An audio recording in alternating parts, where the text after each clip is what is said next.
quand tu achètes des produits. Non, mais quand tu achètes des produits à Rouen, tu payes une TVA à l'État. À Rouen, est-ce que la République, elle est démocratique, elle est indivisible et sociale? C'est ce que je pense, c'est à quoi il fait allusion à Rouen. Exactement, Doko. Merci, Doko. En fait, la République, regardez, c'est très simple. La République, elle n'est pas là pour vous faire plaisir. La République, c'est un système politique qui a ses intérêts. La République française, son but, c'est de pousser à l'apostasie les citoyens français, de les maintenir dans un système de vie qui va à l'encontre du monothéisme. Ça, c'est le but de la République. D'accord? À travers ses lois, à travers ses valeurs, à travers la République te permet de pratiquer ta religion, Haroun. Tout ce qu'elle promeut, en fait. D'accord? Et donc, ça, elle l'a mis en place depuis la Révolution française. Elle a réussi, entre guillemets, à laïciser les citoyens chrétiens, protestants et juifs, et elle tente de faire la même chose avec les citoyens musulmans. Sauf qu'elle est arrivée dans une impasse où elle s'est rendue compte qu'au début des années 2000, que le système de fonctionnement de la société, des règles qu'elle a imposées aux autres citoyens dans le sang, comme l'a rappelé Younes, ne fonctionne pas pour les musulmans. Pourquoi? Parce que... je crois que ça fonctionne le plus pour les musulmans. C'est les plus grands consommateurs et collabos du système. Est-ce que je peux finir? Soit vous descendez, soit vous pouvez pas... Enfin, vous pouvez couper votre micro et me laisser finir. Non, mais je suis indigné par vos propos, Haroun, mais je vous laisse terminer. Mais moi aussi, je vous supporte pas. Mais pourtant, je vous laisse parler. Donc, faites de même, s'il vous plaît. Et donc, je disais que, arrivé au début des années 2000, la République et les républicains qui sont intégristes se sont rendus compte que le modèle qu'ils ont imposé aux autres citoyens monothéistes qui sont les chrétiens et les juifs ne fonctionnait pas pour les musulmans. C'est-à-dire que malgré le fait que leurs parents sont venus dans les années 60-70 et que extérieurement, visiblement, ils avaient l'air de ne plus trop être religieux, ils se sont rendus compte que leurs enfants, qui étaient des descendants d'immigrés, mais qui étaient nés en France, qui étaient allés à l'école de la République, qui avaient été élevés par les valeurs de la République, etc., ils se sont rendus compte qu'au lieu de s'éloigner encore plus comme leurs parents de la religion, ils revenaient encore plus vers la religion. Et ça leur posait un problème. D'où le fait qu'ils ont changé les règles de la République et de la laïcité pour essayer de contrer ce retour vers la religion, en imposant les lois islamophobes des années 2000. Parce qu'à la base, la laïcité, normalement, c'est la non-ingérence de la religion dans le fonctionnement politique de l'État et de la société. À la base, normalement, c'est ça. C'est-à-dire que c'est l'État qui est la séparation des églises et de l'État. Sauf que le citoyen, dans la cité, est libre de pratiquer son culte, et le fait de venir restreindre la pratique religieuse du citoyen, c'est quelque chose qui contrevient à leurs valeurs soi-disant. À la maison, on la restreint à la maison. Est-ce que je peux finir, à la maison, s'il vous plaît? Non, mais il faut être précis. Non, Panzer. En fait, vous prenez un bloc-notes et vous notez. Si vous n'arrivez pas à supporter ou à retenir ce que je dis, faut arrêter, en fait. Non, mais c'est juste un cadre définitionnel qui n'est pas inscrit. En fait, je veux pas être un... Il y a un manque de définition. Vous prenez un bloc-notes et vous me rappellerez, en fait, point par point, ce que j'ai dit. Il y a une non-maîtrise des concepts. La laïcité vous permet de pratiquer à la maison. Allez-y, parlez. Non, mais je vous laisse poursuivre, mais la laïcité vous permet de pratiquer à la maison, Haroun, et ça, il faut le préciser. Voilà, Haroun. Donc, critiquer la République, jusque-là, vous faites tous, je pense, vos prières à l'heure, vous n'avez pas de difficulté à pratiquer. Donc, les hautes et les côtes, est-ce que vous pouvez faire descendre Panzer et le faire remonter quand on finit, parce que c'est insupportable. Vas-y, Panzer, laisse la route, s'il te plaît. Vas-y. Merci. Donc, je disais que la laïcité, en fait, c'est leur dogme à eux, c'est leur croyance à eux. Si vous voulez redéfinir la laïcité et en faire un culte, votre culte, c'est à vous de voir avec eux. Mais en tout cas, la laïcité, selon ce que eux ils ont défini, ça a une définition, en fait. C'est pas à moi de l'inventer ou de la mettre à ma sauce. D'accord? Et donc, à la base, la laïcité, c'est le fait que la religion ne s'immisce pas dans la gestion de l'État. Et que l'État, en fait, n'intervient pas dans la pratique cultuelle des citoyens. Il y a une séparation entre les deux. Par contre, le fait que les citoyens abandonnent leur pratique religieuse, ça va à l'encontre de leur soi-disant laïcité. Le fait que les musulmans, quand ils arrivent à l'école qui est obligatoire, parce que c'est pas une faveur qu'ils nous font, ils nous obligent à aller à l'école républicaine pour justement essayer de nous désislamiser. Et donc, non seulement l'école, elle est obligatoire, mais ils ont baissé l'âge légal qui est passé de 12 à 6 ans, maintenant à 3 ans, et ils interdisent l'école à la maison. Tout ça, ça a un sens, en fait. C'est pas désordonné. C'est le fait de combattre le fait religieux chez les citoyens. Et donc, le citoyen, normalement, selon leurs règles, il est libre de pratiquer sa religion comme il veut, de changer de religion comme il veut.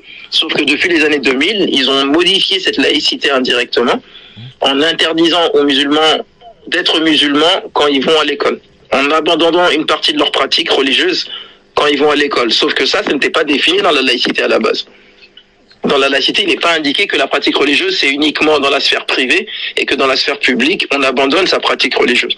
Ça n'existe pas, ça n'a jamais, et à la base, c'est pas ce qui était défini dans la laïcité. C'est juste qu'au début des années 2000, comme ils voyaient que justement, les gens revenaient vers la religion et que leur système ne fonctionnait pas, ils ont décidé de mettre d'autres règles pour justement essayer de parer à ça. Sauf que ça ne fonctionne pas, en fait. À partir du moment où ils ont interdit le voile, il y a eu plus de personnes, comme eux-mêmes le disent, qui portaient le voile. Et donc, en fait, il faut comprendre qu'on est dans une guerre de religion. Que vous le vouliez, et nous, en fait, c'est une guerre de religion. Si vous acceptez cette guerre de religion et que vous voulez vous y soumettre, Panzer, c'est votre problème. Sauf que moi, j'incite les musulmans à être réveillés intellectuellement. J'incite les musulmans à être réveillés intellectuellement et à comprendre que, en fait, être musulman, l'islamophobie ne disparaîtra pas demain, en fait. C'est-à-dire que l'islamophobie fait partie de la charge que Dieu a. Quand quelqu'un apporte une vérité, en fait, il y a toujours une réaction derrière. Et donc le musulman est là pour transmettre le message de l'islam à travers son comportement, à travers des solutions politiques, que ce soit au niveau économique, au niveau social, au niveau sociétal, etc. Et c'est ça qui leur fait peur, en fait. Donc je vous laisse la parole pour pas être trop long, j'en prendrai tout à l'heure. Mais encore une fois, c'est toujours l'attitude de répéter 15 fois le même truc pour prendre 30 minutes, mais pour dire un truc très simple, c'est ils veulent nous imposer leur idéologie. Mais encore une fois, ok, c'est bon, admettons.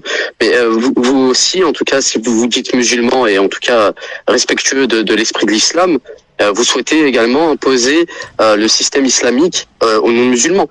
Vous souhaitez élever la parole de Dieu au-dessus de toutes les autres. Donc, je vois pas en fait pourquoi vous avez cette attitude victimaire. En tout cas, je parle pour les gens qui sont fervents d'un islam politique, l'entrisme et les frères musulmans, etc. Comme ce que sous-entend Haroun, parce que c'est un discours clairement frériste. Il veut imposer l'islam en France. D'accord, et il explique en fait, voilà, c'est pour ça qu'il y a toujours ce parallèle en disant. Est-ce que vous me permettez de faire un ping-pong avec Panzer ou pas? Allez-y. Vas-y, je t'en prie, vas-y en tant que frériste. Franchement, en fait, pardonnez-moi Panzer, mais j'ai vraiment. Non, mais là vous m'avez coupé, Haroun. Vous m'avez coupé, je vous ai pas coupé moi. Allez. Merci. Ouais, je vous ai pas coupé. Donc.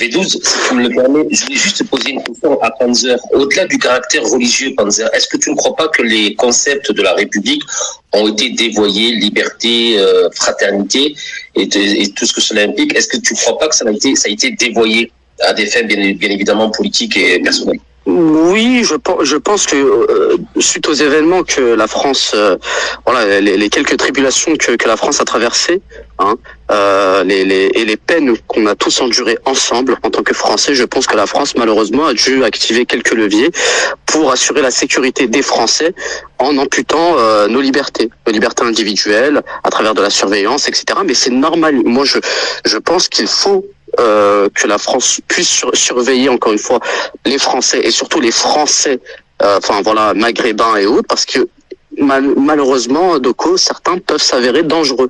On a pu l'expérimenter à travers les événements douloureux qui ont traversé la dernière dizaine d'années, la dernière décennie. Donc Doko, moi je pense que la France nous protège véritablement. Et je la remercie pour ça. Attendez, juste un instant, parce que j'avais une question à lui poser. Est-ce que vous pouvez me donner la définition de frère musulman, s'il vous plaît, Panzer? C'est un mouvement politique qui a été initié par Hassan al-Banna et d'autres. D'accord. Et pourquoi est-ce que quand je décris le fait que le musulman doit propager l'islam autour de lui, vous renvoyez ça aux frères musulmans? Bah parce que en fait c'est ce que vous voulez quelque part, c'est ce que vous voulez propager l'islam à travers je sais pas une lutte face à l'éducation. Vous récusez l'éducation, Haroun, vous dites que l'éducation nationale c'est mal et vous dites que l'éducation républicaine obligatoire, oui, c'est mal, oui. Oui, mais pourquoi c'est mal? Il faut qu'on soit éduqué, il faut qu'on apprenne à lire, à écrire et à s'imprégner justement des valeurs françaises et républicaines. Donc l'école républicaine, le but c'est d'apprendre à lire et à écrire, c'est ça? C'est d'apprendre à lire et à compter initialement. Et ensuite, si de là on nous impose quelques éléments culturels. Non mais oui, à la base, non mais vous rigolez Haroun, mais c'est un peu le projet de l'école. En fait, on nous l'école sert. Vas-y, allez-y. Est-ce que vous voulez que je vous lise les paroles des républicains qu'on fonde de l'école, qui expliquent que le but de l'école, regardez, le but de l'école républicaine laïque, c'est d'y faire rentrer un enfant chrétien et qu'il ressorte libre penseur. Ça, c'est les paroles des républicains en question. Est-ce que vous savez ce que ça veut dire, cette parole? Non, mais est-ce que vous comprenez déjà ce que ça veut dire? Bah, je vous laisse me faire l'exégèse, Haroun. Attends, rapidement, juste, excuse-moi, je me permets de couper, Panzer, vas-y, sans troll. Va jusqu'au bout de ton logiciel. T'attends quoi des musulmans en France? Et pour toi, qu'est-ce qu'il est censé faire, le musulman en France?